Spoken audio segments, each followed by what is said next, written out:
இந்த செய்தியை உங்களுக்காக வழங்குவது மாசா ஸ்பைஸ். மனம் மாறா அசல் தரத்தில் உங்கள் சுவை கூட்ட வருகிறது Maasa spice. Spice the right வே.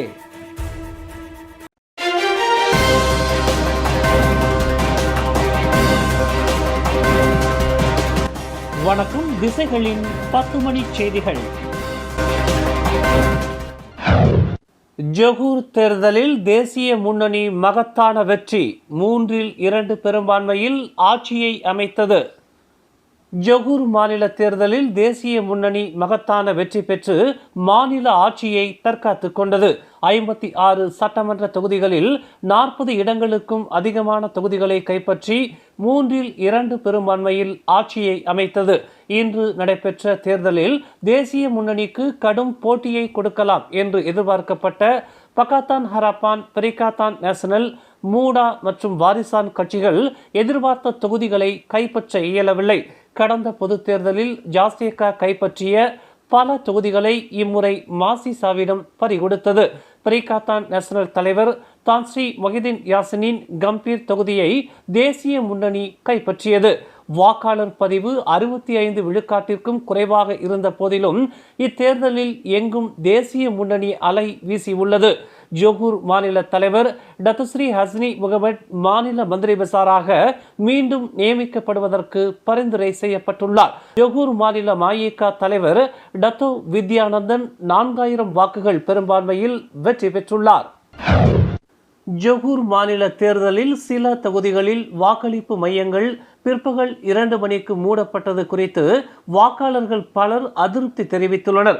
மாலை 6 மணிக்கு மூடப்பட வேண்டிய வாக்களிப்பு மையங்கள் 2 மணிக்கே மூடப்பட்டதன் மூலம் வாக்காளர்களுக்கு வழங்கப்பட்டுள்ள ஜனநாயக உரிமையை தேர்தல் ஆணையம் மீறிவிட்டதாக அவர்கள் குற்றம் சாட்டினர். எனக்கு ஓட்டு தமிழ் ஸ்கூலில் ஓட்டு போட சொல்லி வந்திருக்கேன். என் மனைவிக்கு சுகாமாட்டில், நான் சுகாமாட்டில் போய் அவங்கள கூட்டிகிட்டு போய் ஓட்டு போட்டுட்டு இங்கே வந்து பார்க்குறேன் 2 மணிக்கு சாத்திட்டேன்னு சொல்கிறாங்க. இப்போ நான் ஓட்டு போட முடியாது. இதுக்கு இங்கே உள்ளவங்க தான் இது பண்ணி இப்போ சொல்லணும் என்னன்னு. ஏன்னா நாங்கள் திரும்பி வர முடியாது அங்கேருந்து. இது என்னோட உரிமை, நான் ஓட்டு போடுறது. இதை நான் எப்படி விட்டு கொடுக்க முடியும்? பெக்கோக் சட்டமன்ற தொகுதியில் ஜாசியக்கா சார்பில் போட்டியிட்ட கண்ணனுக்கு ஆதரவாக அத்தொகுதியில் உள்ள வாக்கு மையத்தை கண்காணித்த பகாங் சபாய் ஜாசியக்கா சட்டமன்ற உறுப்பினர் காமாட்சி துரைராஜ் வாக்களிப்பு மையம் 2 மணிக்கு மூடப்பட்டதை கண்டு தமது அதிர்ச்சியையும் ஏமாற்றத்தையும் இன்று வெளிப்படுத்தினார். Ada berita pengundi tak yang pusat ini akan tutup pada pukul 2? Cuma digalakkan saja. Tadi cakap ditutup. Diberitahu pun akan tutup pukul 2. Cuma digalakkan undi pukul 2. Pusat mengundi tutup pukul 6, pukul 5. Mengapa ini tiba-tiba nak tutup pukul 2? Ada orang pergi kerja tau, kerja cuci pinggang, mereka habis kerja pukul 3. Ini pusat mereka untuk mengundi. Ni Encik Chandran, you calon, you kena protes tau. Already protest. No, you cannot give up just like that. Chandran, you cannot give up just like that. You have to fight for your rights as a candidate. You please fight for your rights. No, tak boleh. Jangan panggil dia ke sana. You let me know now. I want to know what is the reason. The people are here to vote. Why are they not voting? Itu hak mereka sebagai pengundi.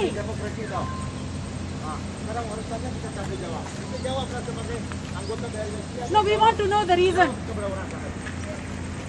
Panggil SPR Negeri datang ke sini beritahu kami. Mereka pengundi, mereka sudah datang ke sini tapi tak beri mereka mengundi. Mana boleh? Menghalang pengundi untuk mengundi. Salah. Bagi sekolah mana yang akan tutup pukul 2? Ataupun sebelum pukul 5, sekolah mana? Ada berita pengundi tak? Cuma ditulis di sana digalakkan. Tak pernah tulis pusat mengundi akan tutup pukul 2. Narai sekolah yang akan tutup sebelum pukul 5.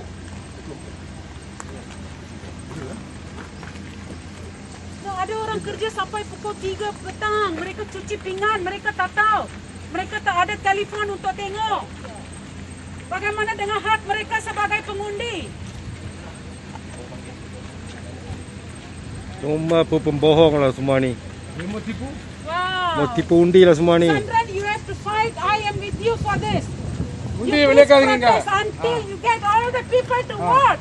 சம்பந்தப்பட்ட வாக்களிப்பு மையங்களில் வாக்களிக்க வந்தவர்களின் எண்ணிக்கை மிக குறைவு என்று காரணம் கூறி அந்த மையங்களை தேர்தல் அதிகாரிகள் 2 மணிக்கு மூடிய செயலை ஏற்றுக்கொள்ள முடியாது என்று காமாட்சி சாடினார்.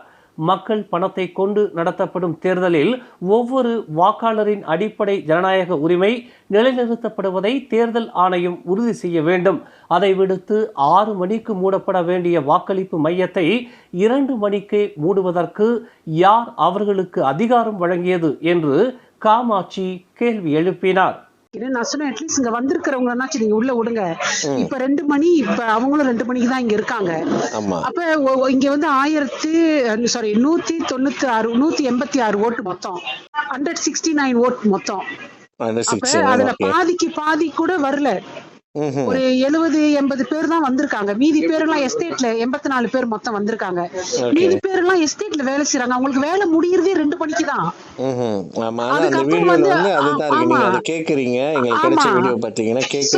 வந்திருக்கிறவங்கனாச்சும் நீ உள்ள விடுங்கிற விட மாட்டேங்கிறாங்க. சோ அதுதான் இஷ்யூ. அப்ப அதை நான் சத்தம் போட்டு கேட்டுது. ஏன்னா கேண்டிடேட் அங்க இல்ல, அவரு வேற சலூரானவி பார்க்க போயிட்டாரு. அப்ப நான் கேண்டிடேட் கிடையாது, நான் கேட்க தான் முடியும். I can only be the voice of people. But this is very unfair. இது சரியே கிடையாதுங்க.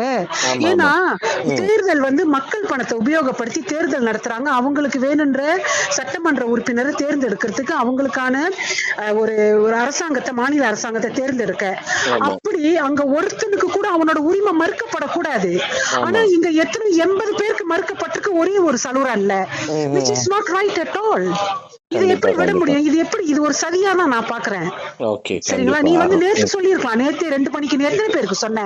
நீ வந்து சாலூனுக்கு சொல்லிருக்கலாம். சாலூன் நேத்து எல்லாம் வேலையா இருந்திருப்பாங்களே, அந்த அவங்களுக்கு எல்லாருக்கும் கால் பண்ணி சொல்லிருக்க முடியுமா? எத்தனை பேருக்கு போன் கிடைக்கும்? நீங்க சொல்லுங்க. எஸ்டேட்ல வேலை செய்யற எத்தனை பேர் ஸ்மார்ட் போன் வச்சிருக்காங்க? நீ அனுப்புற வாட்ஸ்அப் அவங்களுக்கு எப்படி கிடைக்கும்?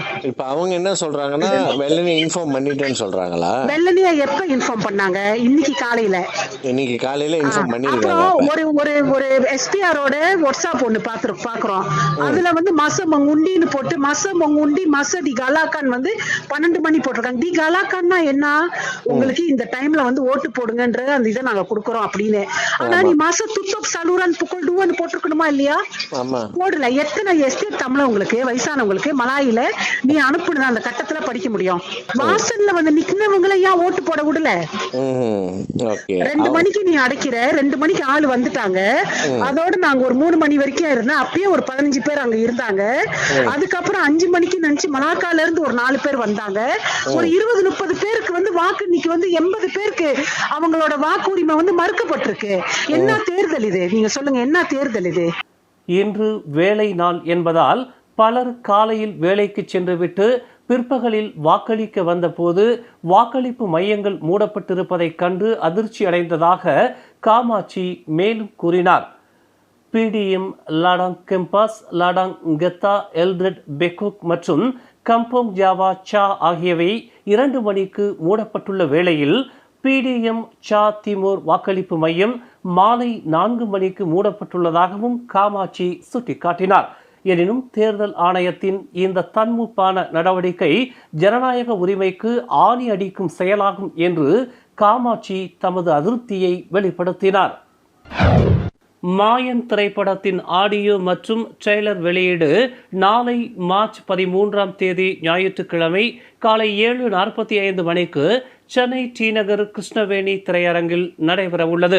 ஜே ராஜேஷ் கண்ணன் எழுதி இயக்கியுள்ள திகில் நிறைந்த மாயன் திரைப்படத்தில் வினோத் மோகனும் பிரியங்கா அருள்மோகனும் முன்னணி கதாபாத்திரங்களில் நடித்துள்ளனர். இப்படத்திற்கான இசையை ஜோன்ஸ் ரூபர்ட் இசைத்துள்ளார். சிவனையும் மாயர்களையும் மையமாக கொண்டு மிக பிரம்மாண்டமாக எடுக்கப்பட்டுள்ள இப்படத்தை ஃபாக்ஸ் அண்ட் க்ரோ ஸ்டுடியோஸ் மற்றும் GVKM எலிஃபென்ட் பிக்சர்ஸ் நிறுவனம் ஆகியவை இணைந்து தயாரித்துள்ளன. விரைவில் திரைக்கு வரவிருக்கிறான் மாயன். பூச்சோங்கில் உள்ள பூச்சோங் பிரிமாவில் நேற்று மாலையில் வங்கியின் முன் நிறுத்தப்பட்ட பாதுகாவலர் வேனுக்கு அருகில் 2 பாதுகாவலர்கள் சுடப்பட்டதற்கு சந்தேக பேர் வழி பயன்படுத்திய துப்பாக்கி கடந்த 2017ஆம் ஆண்டு கொல்லப்பட்ட ஒரு போலீஸ்காரருக்கு சொந்தமானதாகும் என்று ஸ்லாங்கூர் மாநில போலீஸ் தலைவர் டத்தோ அர்ஜுனாய்டி முகமது தெரிவித்தார். கடந்த 2017ஆம் ஆண்டு ஆகஸ்ட் 31ஆம் தேதி சுபாங்ஜியாவில் ஒரு போலீஸ் நிலையத்தில் வெட்டுக்காயங்கள் மற்றும் துப்பாக்கிச் சூட்டுடன் இறந்து கிடந்த லான்ஸ் காப்ரல் வெலண்டினோ மெசா என்ற போலீஸ்காரருக்கு சொந்தமான துப்பாக்கியை காணவில்லை என்று புகார் செய்யப்பட்டது. எனினும் நேற்று நடந்த சம்பவத்தில் 13,10,000 வெள்ளியை வங்கியில் இருந்து பாதுகாவலர் வேனுக்கு மாற்றம் செய்யும் பணியில் 2 பாதுகாவலர்கள் ஈடுபட்டிருந்த போது சந்தேக பேர் வழி அந்த துப்பாக்கியை பயன்படுத்தியது தெரிய வந்துள்ளது என்று அர்ஜுன் ஐடி தெரிவித்தார். 2 பாதுகாவலர்களில் ஒருவர் சம்பவ இடத்திலேயே மாண்ட போதிலும் அடுத்த சில மணி நேரத்திலேயே சந்தேக பேர் வழி ஷா ஆலாமில் பிடிபட்டதாக அர்ஜுன் ஐடி குறிப்பிட்டார்.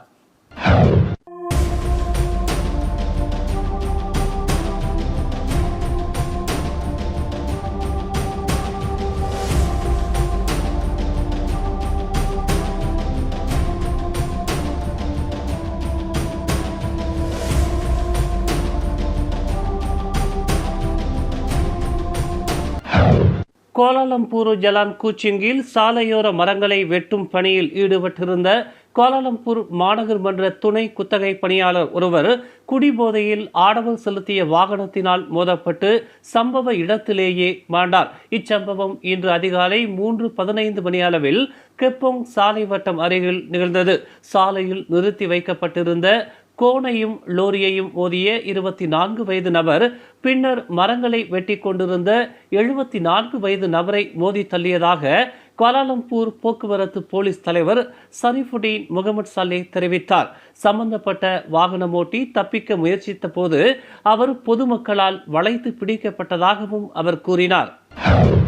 தமது தந்தை செலுத்திய கார் சாலையை விட்டு விலகி சாலை தடுப்பில் மோதி விபத்துக்குள்ளானதில் காரில் இருந்து தூக்கி எறியப்பட்ட இந்திய சிறுமி சம்பவ இடத்திலேயே பரிதாபமாக உயிரிழந்தார். இச்சம்பவம் இன்று பிற்பகல் 1:30 மணி அளவில் வடக்கு தெற்கு நெடுஞ்சாலையின் 340.2வது கிலோமீட்டரில் தாப்பாவிற்கு அருகில் நிகழ்ந்தது. 11 வயது என் அஸ்விகா என்ற சிறுமியே இச்சம்பவத்தில் மாண்டதாக தாப்பா மாவட்ட போலீஸ் தலைவர் சூப்பரண்டன்ட் வான் அசாருடீன் வான் இஸ்மாயில் தெரிவித்தார். அச்சிறுமி தமது பெற்றோர் மற்றும் 2 தங்கைகளுடன் நிசான் அல்மிரா காரில் பினாங்கிலிருந்து ஸ்லாங்கூருக்கு வந்து கொண்டிருந்த போது இச்சம்பவம் நிகழ்ந்ததாக வான் அசாருடீன் குறிப்பிட்டார். அச்சிறுமியின் தந்தையும் தாயாரும் பினாங்கு மாநகர் மன்றத்திலும் பினாங்கு குடிநீர் வாரியத்திலும் பணியாற்றி வருகின்றனர் என்பது குறிப்பிடத்தக்கது. ஸ்லாங்கூர் பத்தான்காலி நகர் வடபகுதிக்கான ரயில் போக்குவரத்து மையமாக உருமாற்றம் காணும் என்று ஸ்லாங்கூர் மந்திரி பஜார் டத்தோஸ்ரீ அம்ருதீன் ஷாரி தெரிவித்துள்ளார். வடபகுதிக்கு கொண்டு செல்லப்படும் பொருட்களை ஏற்றுவது இறக்குவது போன்றவற்றுக்கு முக்கிய ரயில் மையமாக பத்தான்காலியை உருவாக்குவதற்கு கடந்த ஆண்டு இணக்கம் காணப்பட்டதாக அவர் குறிப்பிட்டார். ECRL எனப்படும் கிழக்கு கரையோர மாநிலங்களுக்கான ரயில் பாதை திட்டத்தின் ஒரு பகுதியாக ரயில் இருப்பு பாதை சரண்டா வாயிலாக பத்தான்காலி வரை இணைக்கப்படும். இதன் மூலம் வட மாநிலங்களிலிருந்து வருகின்ற பொருட்கள் கோலாலம்பூருக்கு கொண்டு வந்த பின்னர் அவை கிழக்கு கரை மாநிலங்களுக்கு கொண்டு செல்லும் அவசியம் இருக்காது.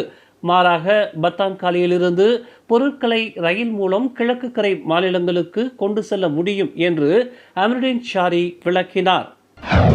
ஈப்போ புஞ்சாக் ஜலாப்பாங் மலைப்பகுதியில் மலையேறும் நடவடிக்கையில் தனி ஒரு நபராக ஈடுபட்டதாக நம்பப்படும் 84 வயது மூதாட்டியை காணவில்லை என்று புகார் செய்யப்பட்டுள்ளது. நேற்று மாலையில் மலையேறும் நடவடிக்கையில் ஈடுபட்ட அந்த மூதாட்டி இன்று மாலை வரை வீடு திரும்பவில்லை. இதனால் அந்த மூதாட்டியின் குடும்பத்தினர் மிகுந்த அச்சம் அடைந்துள்ளனர். மூதாட்டியை தேடும் நடவடிக்கையில் தீயணைப்பு படையினர் பொது தற்காப்பு படையினர் ஈடுபட்டுள்ள வேளையில் மூதாட்டியை கண்டறிய K9 மோப்ப நாய்கள் மற்றும் ட்ரோன் ஆகியவை பயன்படுத்தப்படுகின்றன. நாட்டின் முன்னாள் தேசிய ஹாக்கி ஆட்டக்காரர் எஸ் சிவபாலன் இன்று காலமானார். அவருக்கு வயது 59. ஈப்போவில் மாலை 4 மணி அளவில் நடைபெற்ற முன்னாள் ஆட்டக்காரர்களுக்கான ஹாக்கி போட்டியின் போது சிவபாலன் மயங்கி விழுந்ததாக அவரின் முன்னாள் சக வீரர் மிர்னவன் நவாவி தெரிவித்தார். நாட்டின் ஹாக்கி விளையாட்டுப் போட்டியில் அதீத ஈடுபாடு காட்டி அதன் வளர்ச்சிக்கு இயன்ற அளவு பங்களிப்பை வழங்கிய சிவபாலனின் மறைவு பேரிழப்பாகும் என்று மிர்னவன் குறிப்பிட்டுள்ளார். கடந்த 1990ஆம் ஆண்டு சீன தலைநகர் பெய்ஜிங்கில் நடைபெற்ற ஆசிய விளையாட்டுப் போட்டியில் அவருடன் இணைந்து விளையாடியதை மிர்னவன் நினைவு கூர்ந்தார். சிவபாலன் ஹாக்கி விளையாட்டுப் போட்டியில் தொழில் ரீதியாக விளையாடி ஓய்வு பெற்ற பிறகு சமூக கிளப்புகளுக்கு ஹாக்கி பயிற்றுநராக தமது சேவையை வழங்கினார் என்பது குறிப்பிடத்தக்கது. 5 வயது வளர்ப்பு மகனை கன்னத்தில் அறைந்து கைகளை முறுக்கி துன்புறுத்திய ஒரு இந்திய ஆடவரை போலீசார் கைது செய்தனர். 30 வயது மதிக்கத்தக்க அந்த ஆடவர் நேற்று கைது செய்யப்பட்டதாக ஷியாலாம் மாவட்ட போலீஸ் தலைவர் ராம்சே எம்போல் தெரிவித்தார்.